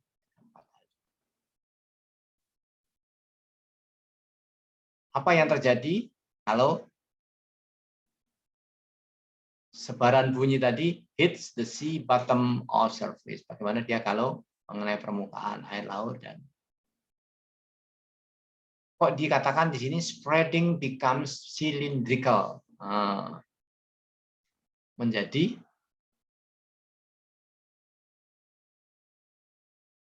siapa yang tahu kira-kira kenapa? Kalau nabrak di air laut sampai ke dasar kok akan, kalau kita tahu kalau bunyi atau cahaya kena di permukaan, di darat, itu akan apa yang disebut kita sering scattering. Tapi kalau ini spreading, jadi lebih dasar daripada scattering. Tapi spreadingnya kok menjadi silindris. Apa sebabnya itu? Masa jenis ya, Prof. Masa jenis. Yang ngasih tahu siapa itu? Saya. Ya. Terus Nyana. Nah, Agis. Sekarang kita berbicara tentang absorption of sound.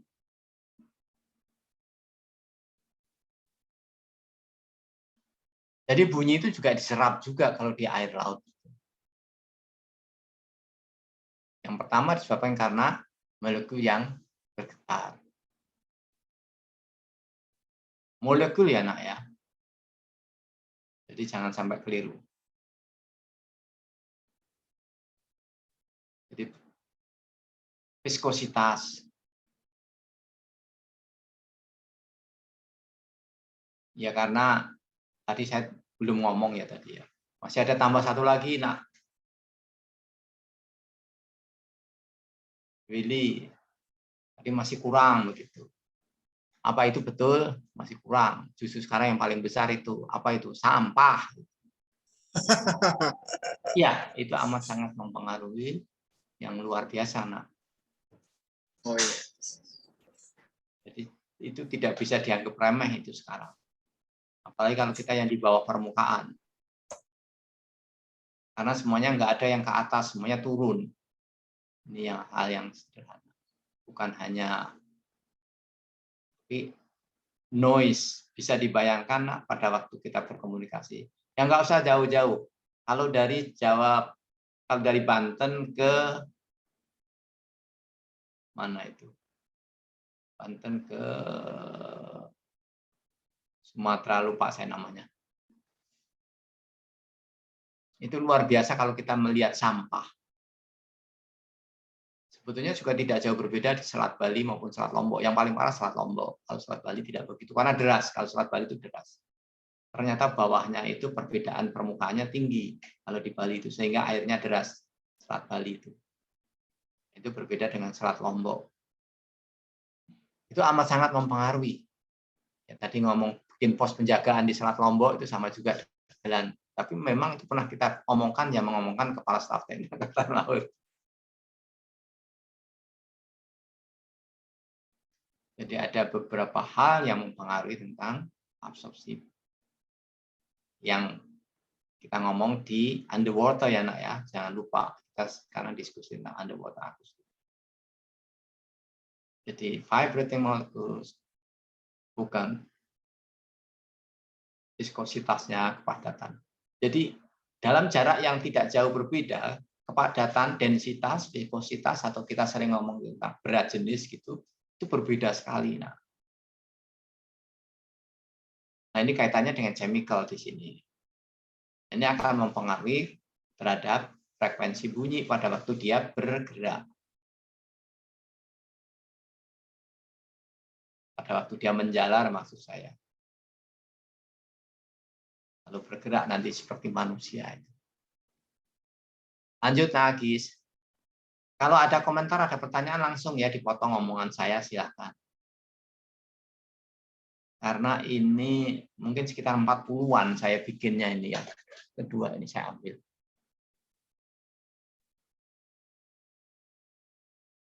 Ya itu analoginya seperti kalau kita di air begitu masukin tongkat seperti kayak sebelah kanan itu. Kayaknya seperti ditekuk atau seperti belok. Bending of a sound with towards a region of slower sound speed, effect of imaging. Nah, itu seolah-olah kayak begitu. Tapi benar. Jadi bunyi tidak langsung lurus begitu. Jadi jangan keliru.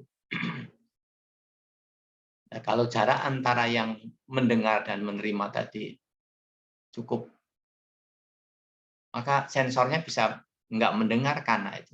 Ini hal-hal yang sepele antara si pengirim dan penerima. Tadi harus mengerti betul-betul posisinya, kedalamannya berapa, dan seterusnya. Walaupun itu yang menghitung alatnya sudah tahu, alatnya sudah memperhitungkan. Tapi kalau terjadi, itu tidak terlalu kaget, sehingga harus bisa mengatur diri, supaya lebih gampang begitu. Lebih gampang menerima, sehingga bisa mendengar suara. Khususnya kalau kita komunikasi dengan, ya sekali lagi saya bisa mengerti, karena dulu kapal kami, kita punya 2, saya tidak tahu kapalnya BPPT, itu 3 tingkat, yang 2 di bawah, jadi kalau komunikasi tetap di bawah air. Mengirim berita juga di bawah air. Kita tidak bisa, karena sesaat, jadi saat itu kita harus mengirimkan saat itu juga informasi yang ada di bawah.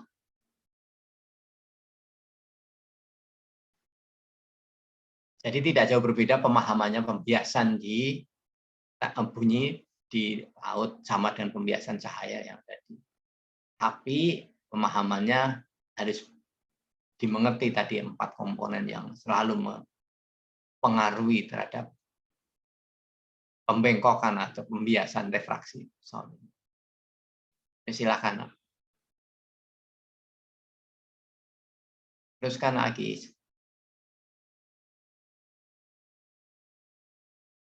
Ya tidak seindah seperti gambar di atas ya, pemantulan. Di sini malah terminologinya deflection. Apa itu deflection itu? Oh, bedanya dengan reflection. Yang satunya re, yang satunya d.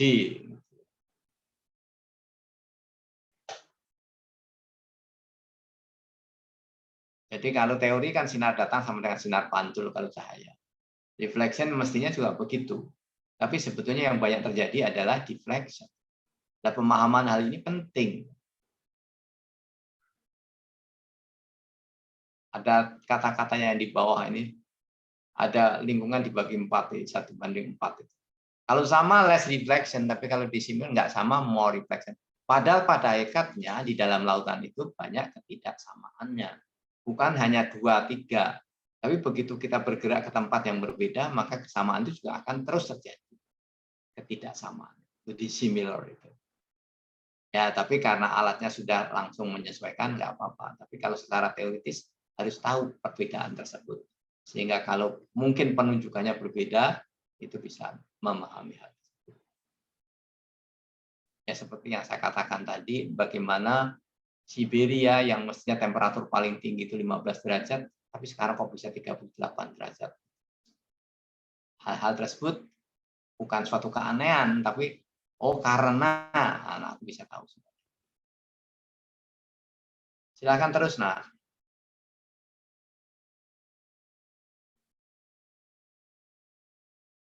Scattering affects the distance sound can travel. Jadi kalau sebetulnya kalau bisa diomongkan ini, jadi terjadi di sepanjang, bukan di sepanjang jalan kenangan, di sepanjang bunyi tersebut berjalan. Ini yang perlu dimengerti. Ya, padahal kalau kapal dengan sendirinya kan kita bergeser terus posisinya. Ini juga sama kalau kita sering lambda per 4 begitu wavelength of sound atau ukurannya dari scattering tersebut. Ini terlalu menyederhanakan, tapi untuk memudahkan sebetulnya. Secara eksak pasti tidak bisa kita memberikan hal tersebut. Karena pada suatu saat daerah tersebut akan berubah juga begitu. Jadi tiap hari bergantung pada isi yang ada di dalam di situ. Bagaimana tentang karakteristik dari air yang ada di situ. Jadi bukan hanya pergerakannya, tapi karakteristik air sendiri itu mempengaruhi, sangat mempengaruhi. Kalau di sana tadi dikatakan viskositas, ya notabene ya tidak ada bedanya dengan densitas. Nah, ini akan mempengaruhi, juga merubah, mempengaruhi dan kemudian berubah size of scatter dan juga wavelength dari bunyi tersebut. Kalau kita di udara kita ngomongnya attenuated.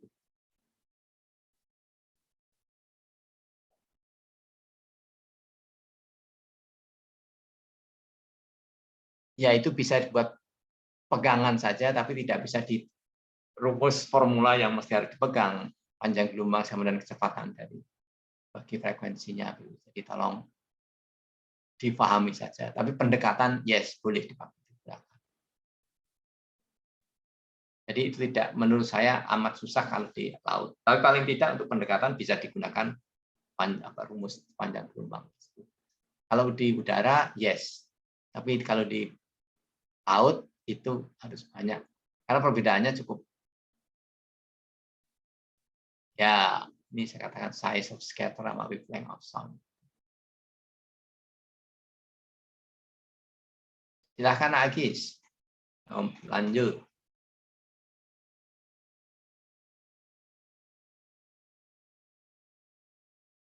Noise di sini ada dua, di sini kebisingan ada dua. Kebisingan sebetulnya bisa, walaupun tidak terdengar, tapi amat sangat mempengaruhi keberhasilan, kemampuan dari alat instrumen yang kita gunakan.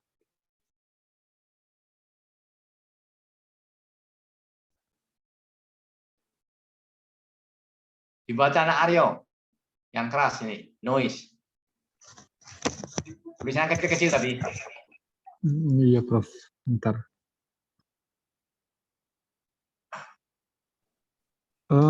Traveling through the sea and... Terima kasih, dibesarkan.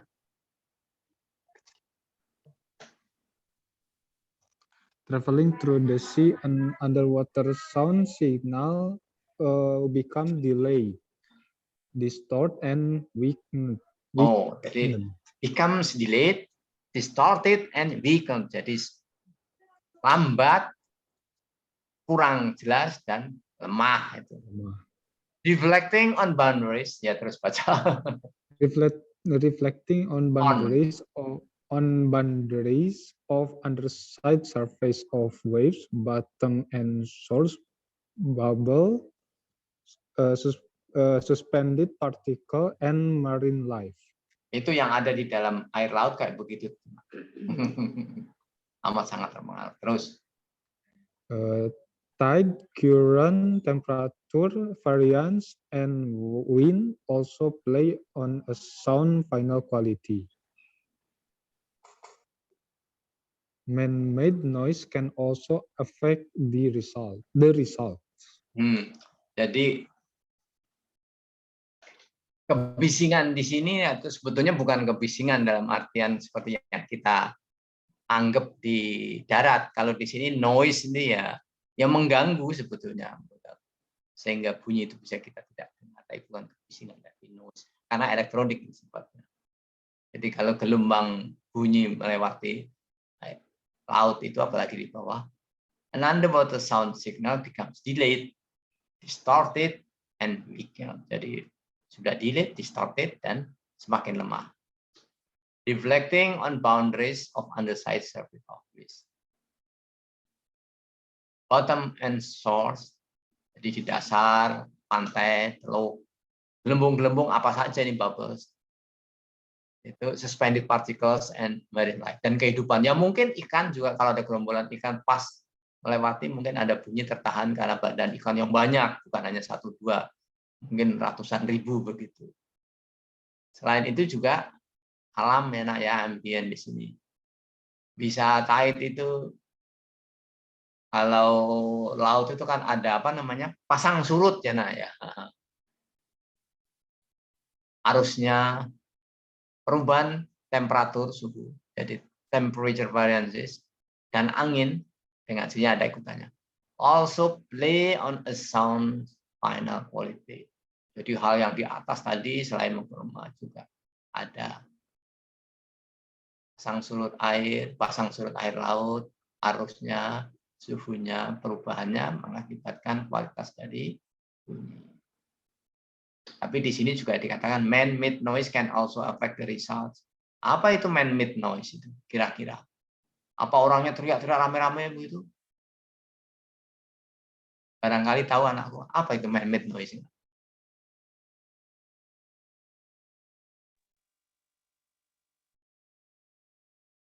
Kapal selam bisa bergerak karena apa, nak? Karena mesin, Prof. Nah, mesinnya itu sendiri membuat A noise. Menimbulkan noise, yes. Itu mengganggu.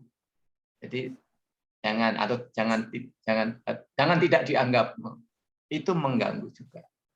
Jadi dikatakan di sini man-made noise. Sehingga bunyi yang kita kirimkan dengan bunyi dari itu akan saling berinterferensi. Ya, kalau menyumbang nggak mungkin kalau saling positif. Jadi pasti saling menghilangkan. Ini yang perlu dimengerti. Paling tidak mengganggu. Teruskan lagi.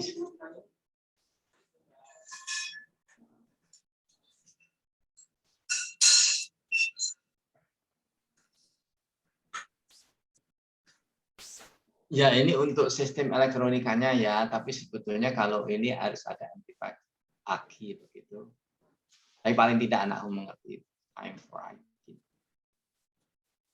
Ya, karena kondisinya berbeda terus. Relative to time after transmission. Itu pasti.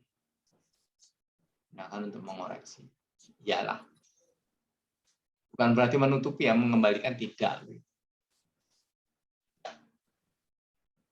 Kalau sudah betul, kita bisa amplify. Tapi kalau transmission loss, ya kita tidak bisa ganti lagi. Ini yang penting. Justru kejelasan informasi di sini dalam transmisi bunyi itu yang sangat berperan, yang dipentingkan di sini. Ayo nak, teruskan nak Agis.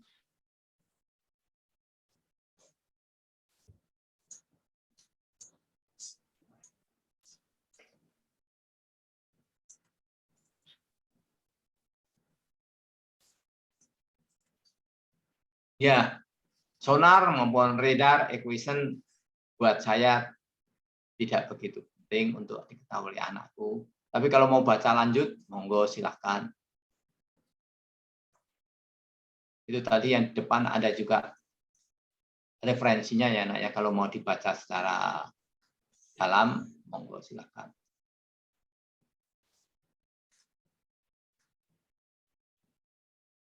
Terus nak.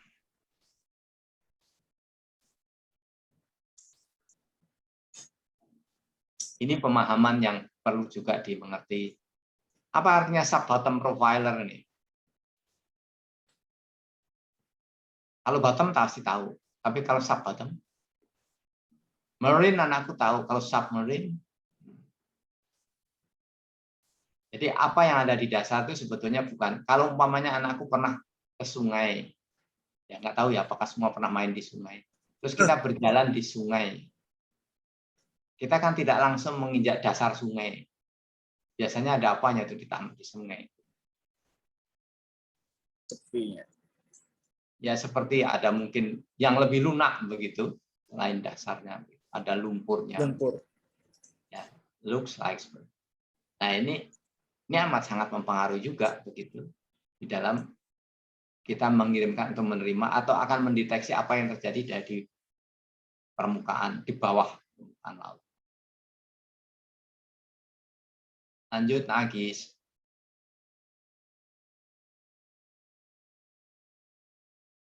Nah, kalau ini alat untuk mengetahui. Nah, profiler. Bisa dilihat itu bagaimana perjalanan gelombang bunyi di situ.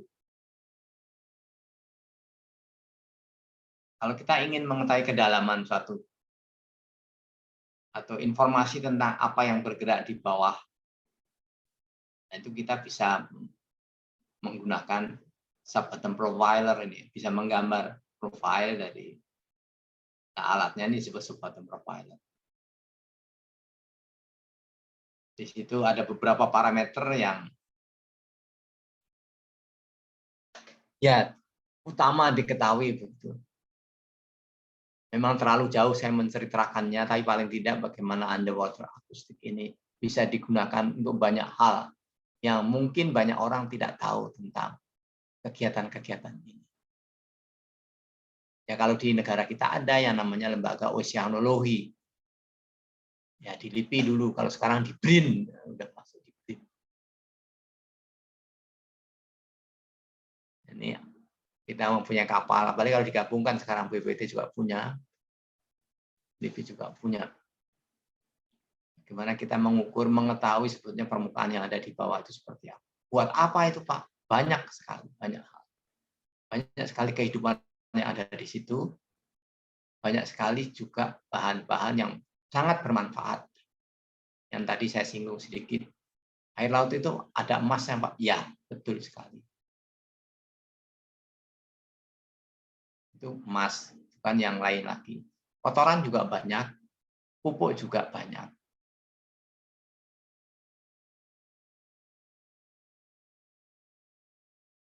Nah, kita bisa mengukur kedalaman, kita bisa mengetahui apa yang terjadi ada di bawah. Kita bisa mengetahui lebih jauh kontur dari permukaan yang ada di bawah. Kita mempergunakan yang disebut sub-bottom profiler ini. Dengan hasilnya tidak berhenti. Dengan bergerak, kita bisa mengetahui kontur dari permukaan. Untuk apa? Ya tadi. Jadi kalau di darat kita mesti harus gali, kita mesti harus bor dulu. Ini dengan bunyi ini kita bisa melakukan hal-hal tersebut. Jadi jauh sebelumnya, sebelum kita yakin bahwa di situ ada kandungan minyak, kita bisa melakukan hal-hal seperti ini. Walaupun pakai satelit juga bisa, tapi kemungkinan ada kegagalannya dengan tempat-tempat yang kedalamannya mungkin di atas 1000 begitu ya, yang seperti yang saya katakan. Walaupun memang negara-negara yang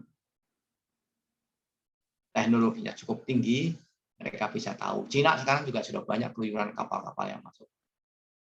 Kalau dulu hanya Rusia dan Amerika, Inggris juga, kadang-kadang Prancis tapi lewat pantai selatan. Kalau sekarang Cina masuknya dari utara. Ya walaupun to some extent mereka mengakui. Jadi bukan hanya semua Anambas, Natuna sana masuk di sini. Di Laut Jawa nggak berani mereka karena memang cukup dangkal, sekitar 80-50 meter. Cepat ketahuan, tapi kalau di daerah timur banyak yang dalam selat-selatnya. Mereka gunakan, makanya tadi saya katakan selat Lombok, Bali Lombok itu juga cukup dalam. Mereka bisa menyelinap di sana. Jadi lewat jari saja. Dari lautan India.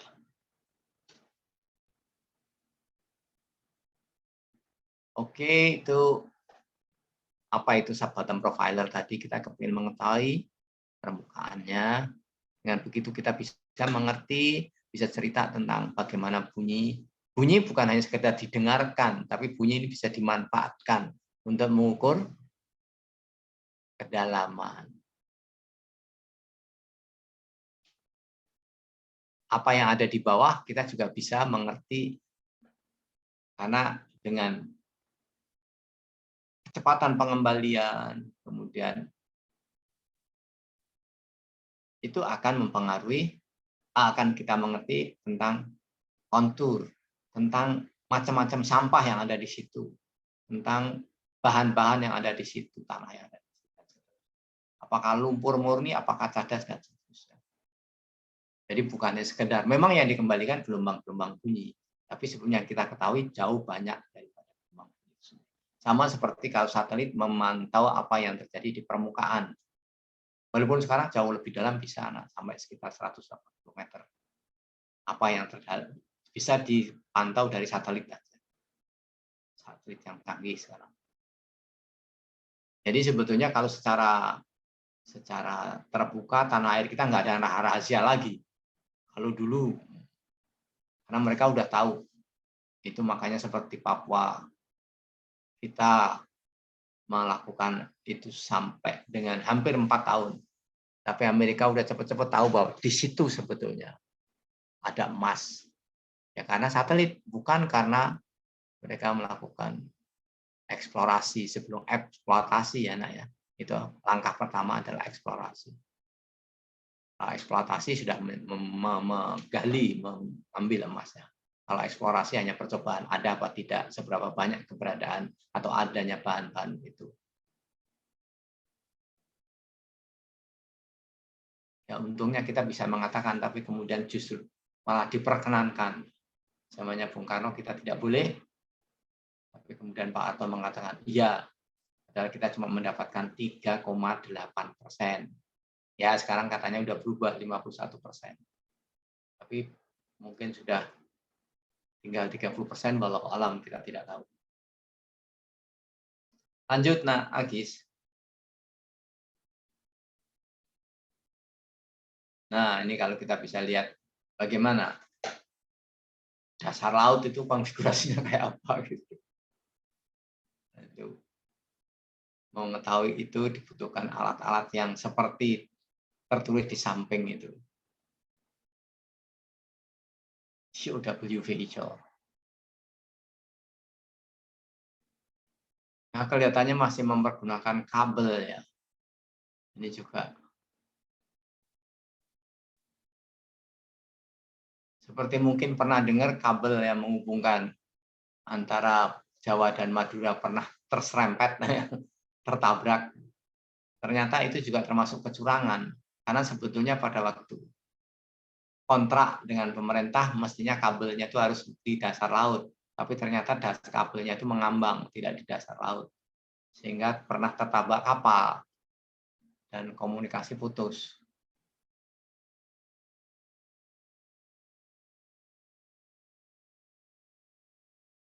Ya itu gambaran aja bagaimana kita kepengen mengetahui apa yang ada di dan kemudian peralatan-peralatan sistem yang digunakan, dibutuhkan di dalam kita mengetahui apa yang ada di dasar laut atau di permukaan. Dan juga apa sebetulnya peristiwa apa saja yang terjadi di sana. Banyak hal yang kita. Karena pada umumnya offshore itu semuanya harus diketahui sebelumnya, jauh sebelumnya. Nah, itu digunakan alat-alat underwater akustik. Tidak ada yang lain. Ya memang konsepnya ada elektronik equipment ya nak ya, tapi base dasarnya adalah memanfaatkan underwater akustik. Silakan Agis, terus nak.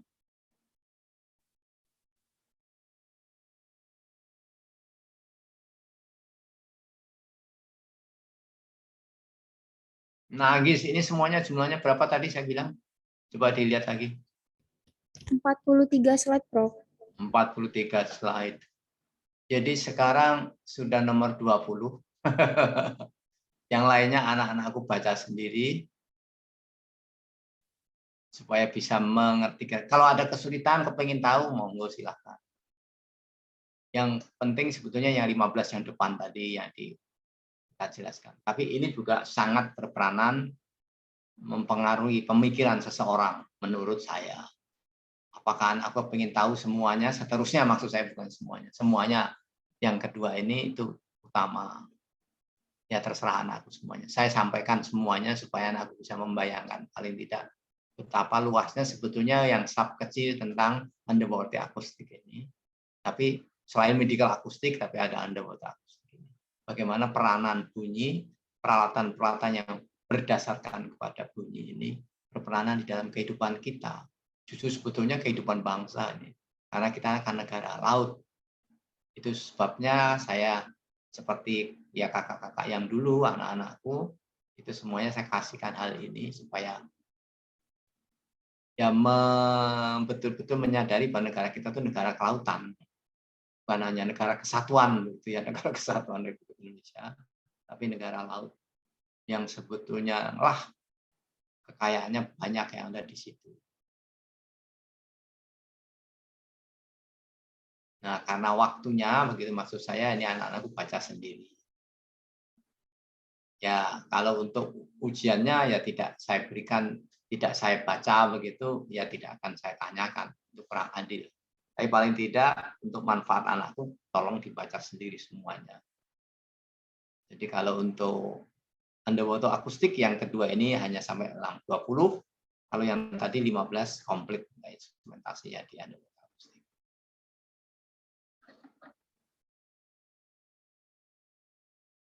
Jam saya sudah lebih, jadi terima kasih. Atau sebelum berhenti, mungkin ada komentar, ada pertanyaan.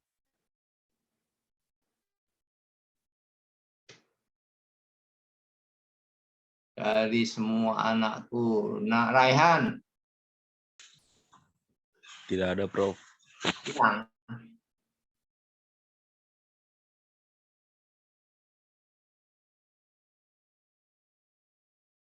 Nah, Agil.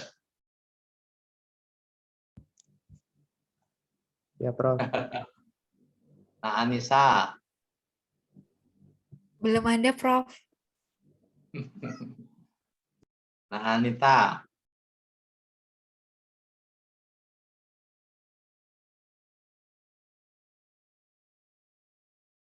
Tidak ada pertanyaan. Nah, Aryo. Sejauh ini belum ada, Prof. Soalnya jam saya sudah menunjukkan jam 11.45.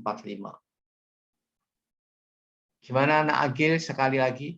Tidak ada komentar, pertanyaan, keingin tahuan. Cukup.